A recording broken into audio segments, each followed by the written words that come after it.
Good morning, student. Today's we are going to start lesson number 18. Lesson number 18 name है टोपी. Now read. एक थी गवरिया और एक था गवरा, दोनों एक दूजे के परम संगी. परम यानी अच्छे, संगी यानी दोस्त. जहाँ जाते जब भी जाते साथ ही जाते, साथ हंसते साथ ही रोते, एक साथ खाते पीते, एक साथ सोते. भिन्न सार होते ही खोते से निकल पड़ते दाना चुगने और छुटपुटा होते ही खोते में आ घुसते. भिन्न सार होता है सवेरा, खोते होता है घोंसला, झुटपुटा होता है शाम का समय. थकान मिटाते और सारे दिन के देखे सुनने में हिस्सेदारी बटाते. यानी जो दोनों ने देखा और सुना था, दोनों क्या है आपस में चर्चा करते. एक शाम गवरिया बोली, आदमी को देखते हो कैसे रंग बिरंगे कपड़े पहनते हैं, कितना फबता है उन पर कपड़ा. फबता यानी सुंदर लगना. खाक फबता है, गवरा तपाक से बोला. कपड़ा पहन लेने के बाद तो आदमी और बदसूरत लगने लगता है. लगता है आज लठ जीरा चुग गए हो. लठ जीरा एक पौधा है जिसे चिचड़ा भी कहते हैं. गवरिया बोल पड़ी. कपड़े पहन लेने के बाद आदमी की कुदरती खूबसूरती ढक जो जाती है. गवरा बोला, अब तू ही सोच, अभी तो तेरी सुघड़ काया का एक एक कटाव मेरे सामने है. सुघड़ काया, सुघड़ यानी अच्छा, काया यानी शरीर. रोए रोए की रंगत मेरी आंखों में चमक रही है. अब अगर तू मानुस की तरह खुद को सरापा होता है सिर से पैरों तक पहना जाने वाला वस्त्र, सरापा ढक ले तो तेरी सारी खूबसूरती ओझल हो जाएगी कि नहीं. ओझल होता है छिप जाना. कपड़े केवल अच्छा लगने के लिए नहीं, गवरिया बोली, मौसम की मार से बचने के लिए भी पहनता है आदमी. यानी कपड़े क्या है, केवल सुंदर लगने के लिए नहीं पहनता, मौसम की मार से बचने के लिए भी पहने जाते हैं.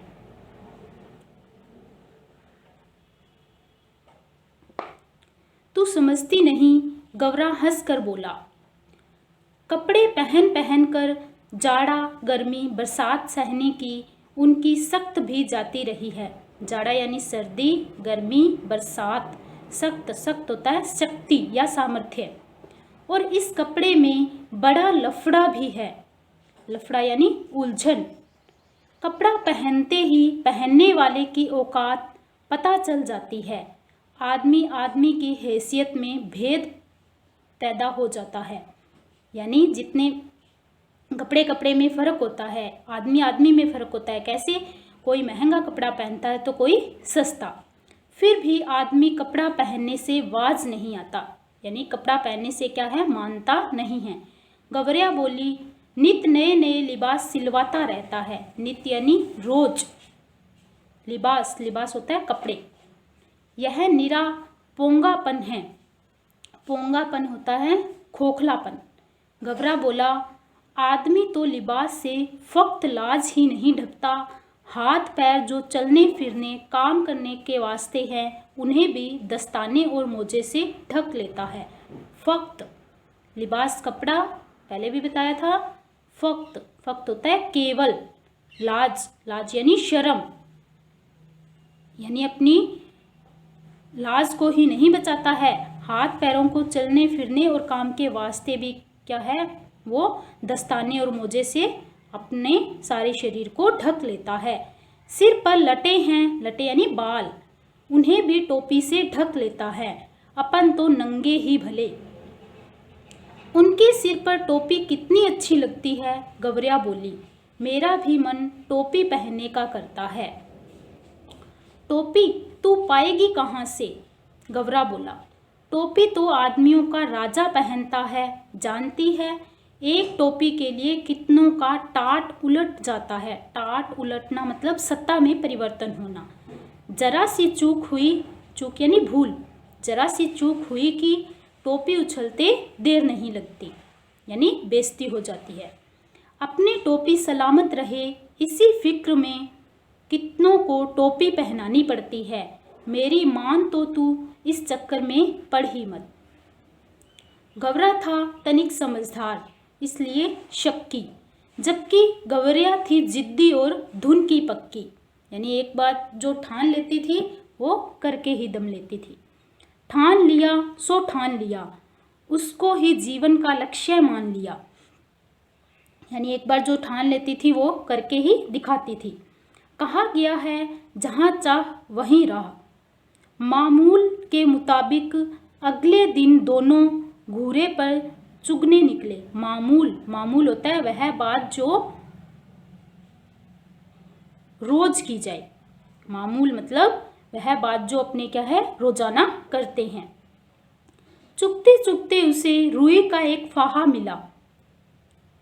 मिल गया मिल गया मिल गया, गवरिया मारे खुशी के घूरे पर लौटने लगी। अब अपने नेक्स्ट पेज रीड करेंगे। अरे क्या मिल गया रे, गवरे ने चिहाकर पूछा, यानी चिल्लाकर पूछा। मिल गया, टोपी का जुगाड़ मिल गया। गवरिया ने गवरे के सामने रूही का फाहा धर दिया। तेरे जैसा ही एक बावरा और था, गवरा बोला। रास्ते चलते चलते उसे अचानक एक दिन पड़ा हुआ चाबुक मिल गया। चाबुक था बड़ा उम्दा, उम्दा होता है अच्छा, और लचकदार, किसी घुड़सवार के हाथ से छूटकर गिर गया होगा। चाबुक हाथ लगते ही वह बावरा चीखने लगा। चाबुक तो मिल गया, बाकी बचा 3 घोड़ा लगाम जीन। अब ये तीनों तो रास्ते में पड़े मिलने से रहे। सब काम धंधा छोड़ वह बावरा ताउम्र यह रटता रहा। ताउम्र यानी सारी उम्र। बाकी बचा 3 घोड़ा लगाम जीन। गवरा उसे समझाते हुए बोला, इस रूई के फाहे से लेकर टोपी तक का सफ़र तुझे कुछ अता पता है? यानी तू जानती है कि रूई का फाहा तो तूने ले लिया, लेकिन टोपी कैसे बनाएगी? बस देखते जाओ अब कैसे बनती है टोपी। गवरिया रूई का फाहा लिए एक धुनिया के पास चली गई और बड़े मनोहार से बोली। धुनिया, धुनिया होता है रुई बेलने वाला। मनोहार यानी उससे विनती करने लगी, धुनिया भैया इस रुई के फाहे को धुन दो, यानी क्या है इसको बेल दो। धुनिया बेचारा बूढ़ा था, जाड़े का मौसम था। जाड़ा पहले भी बताया था मैंने, सर्दी का मौसम। उसके तन पर वर्षों पुरानी तार तार हो चुकी एक मिर्जई पड़ी हुई थी। मिर्जई होती है बंद कुर्ती जो अपने सर्दी में पहनते हैं। वह कांपते हुए बोला, तू जाती है कि नहीं? देखती नहीं, अभी मुझे राजा जी के लिए रजाई बनानी है। एक तो यहाँ का राजा ऐसा है जो चाम का दाम चलाता है, ऊपर से तू आ गई फोकट की रुई धुनवाने। फोकट यानी फ्री या मुफ्त। उज्र न करो भैया, उज्र यानी ऐतराज मत करो। गवरिया बोली, मैं तुम्हें पूरी उजरत दूंगी। उजरत मजदूरी, मेहनताना। इसे धुन दो भैया, आधा तू ले ले, आधा मैं ले लूंगी। दुनिया को अपनी जिंदगी में आज तक इतनी खरी मंजूरी यानी मेहनताना कभी न मिली थी। 16 आने में 8 आने मजूरी।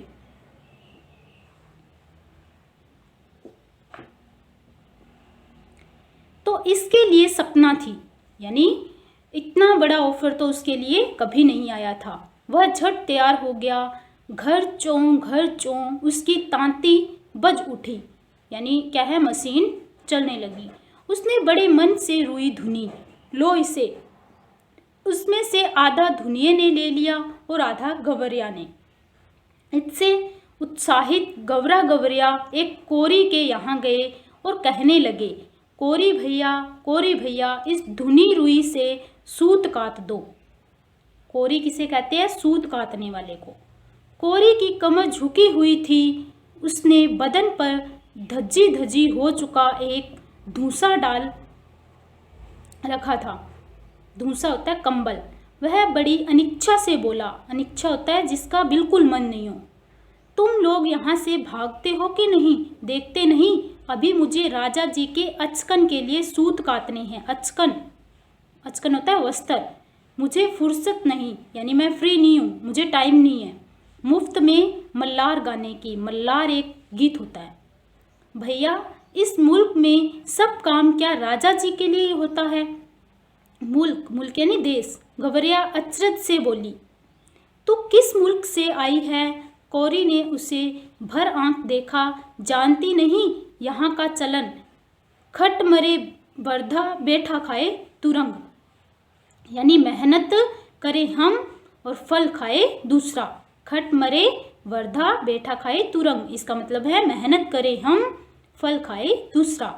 यहाँ सब काम राजा जी के नाम पर और राजा जी के लिए होता है। राजा जी के लघुए भगुए भी तो बहुत है। लघुए भगुए यानी चमचे, इसी में उनका भी काम होता है। मुकरो मत, यानी मना मत करो। भैया, हम तुम्हें माकूल मुआवजा देंगे। माकूल यानी उचित पैसा देंगे। माकूल का मतलब होता है उचित और मुआवजा यानी पैसा। गवरिया बोल पड़ी, इसे काट दो, आधा तुम ले लो, आधा मैं ले लूंगी। कोरी भी तैयार हो गया। इतनी वाजिब मजूरी पर काम न करना मूर्खता होती। तन तन करके उसकी तकली चरखी ताता थेया करने लगी। काफ़ी महीन और लच्छेदार सूत काट दिए उसने। कदम कदम पर मिलते कामगारों के सहयोग से गवरिया और आगे बढ़ने पर उकसा दिया।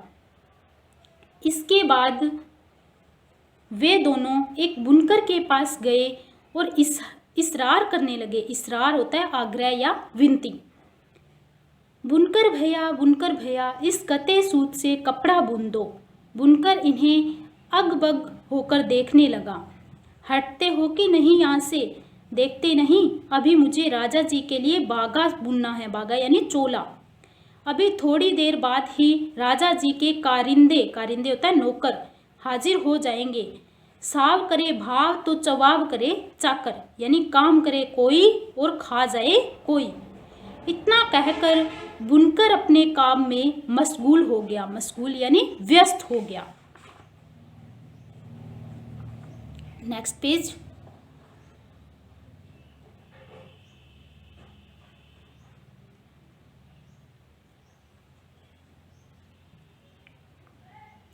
इसे बुन दे भैया, गवरिया ने साहस संजोकर कहा।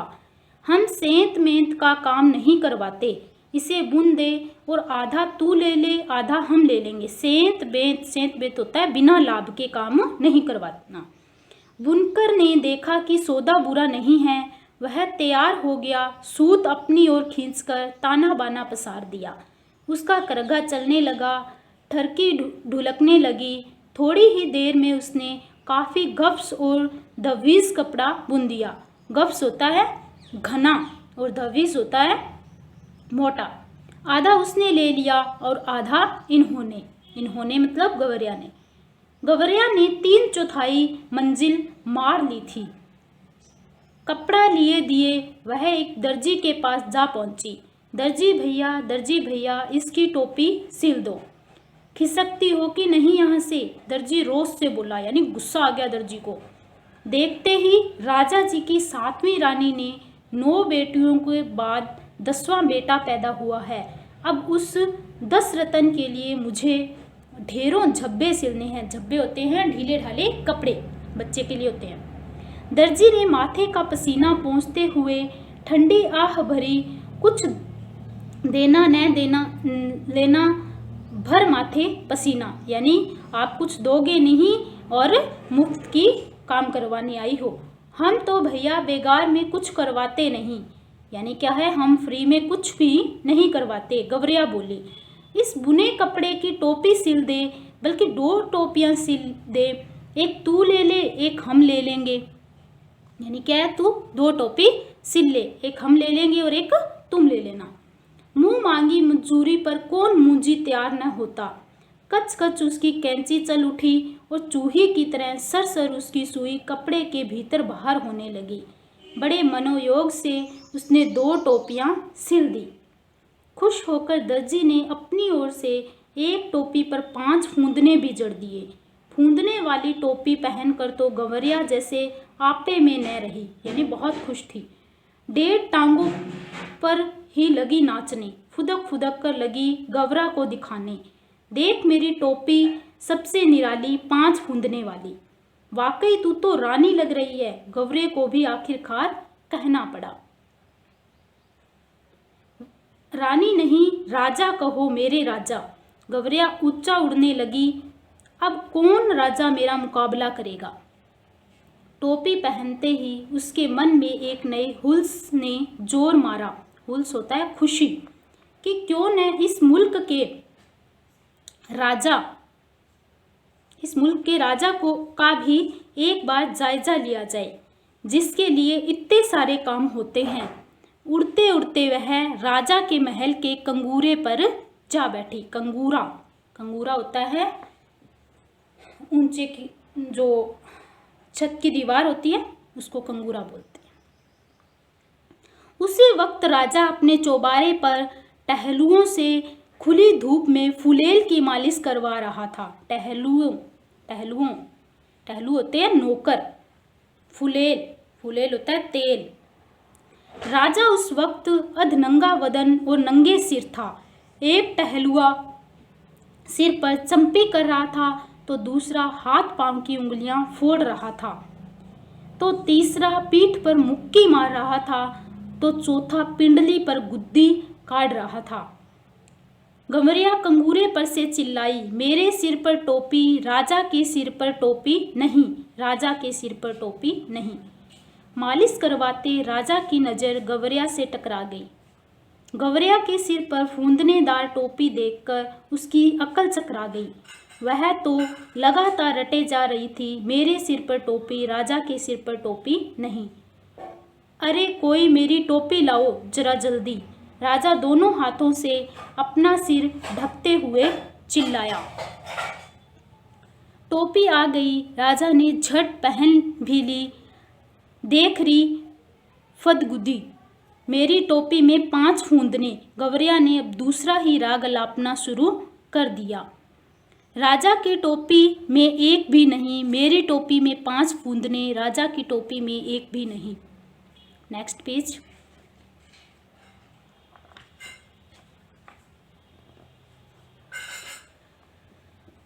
राजा को बेहद हेटी महसूस हुई।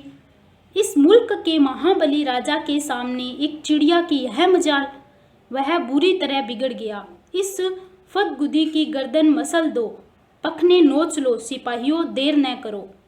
क्षमा करें महाराज, क्षमा यानी क्षमा करें, माफ करें। मंत्री ने हाथ जोड़ दिए। मच्छर मारकर हाथ क्यों गंदा करना, अपने आप चली जाएगी। तब राजा सिपाहियों से बोला, यह ऐसे नहीं मानेगी, इसकी टोपी छीन ले आओ, उसे मैं पैरों से ठोकर मारूंगा। एक सिपाही ने गुलेल मारकर गवरिया की टोपी नीचे गिरा दी, तो दूसरे सिपाही ने झट वह टोपी लपक ली और राजा के सामने पेश कर दिया। राजा टोपी को पैरों से मसलने ही जा रहा था कि उसकी खूबसूरती देखकर दंग रह गया। कारीगरी के इस नायाब नमूने को देखकर वह जड़ हो गया। मेरे राज में मेरे सिवा इतनी खूबसूरत टोपी दूसरे के पास कैसे पहुंची। सोचते हुए राजा उसे उलट पलट कर देखने लगा। इतनी नगीना टोपी इस मुल्क में बनाई किसने। राजा के मन में ख्याल आया, अब तो उस हुनरमंद कारीगर की खोज होने लगी। राजा चाहे और पता न चले, गिरते पड़ते दर्जी हाजिर हुआ। दुहाई अन्नदाता, इतनी बढ़िया टोपी तुमने कभी हमारे लिए क्यों नहीं बनाई। मेघों की गड़गड़ाहट की मानिंद राजा की आवाज़ निकली, दुहाई अन्नदाता, हमें दुहाई नहीं, वजह बताओ। कपड़ा बहुत उम्दा था सरकार। उम्दा यानी अच्छा, पहले भी बताया था। एकदम गप्स यानी घना, और दफीस यानी मोटा। ऐसा उम्दा कपड़ा किसने बुना। नाग की मानिंद राजा फूंक मारने लगा। गिरते पड़ते बुनकर हाजिर हुआ, माफ़ी बख्शे सरकार, माफ़ी नहीं वजह बताओ। सूत बड़ा उम्दा था सरकार, एकदम महीन और लच्छेदार। इतना महीन सूत किसने काता, शेर की मानिंद राजा ने दहाड़ मारी।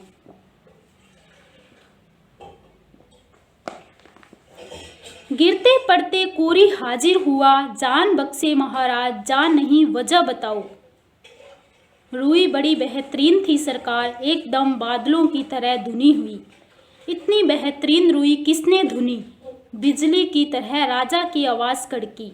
हाँफते छाती पीटते दुनिया हाजिर हुआ, खम्मा अंदाता, खम्मा नहीं वजह बताओ। राजा गुस्से से कांप रहा था, तुम चारों ने मिलकर इस गवरिया का काम किया, हमारे लिए आज तक ऐसा काम क्यों नहीं किया। आपके लिए भी किया है सरकार, दुनिया ने जमीन पर लेटकर कहा, आगे भी आपके लिए करेंगे सरकार।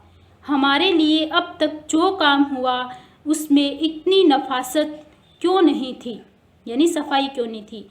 अभ्यदान दे तो बोलूँ सरकार, दुनिया बोला चलो दिया, राजा बोले अब बताओ।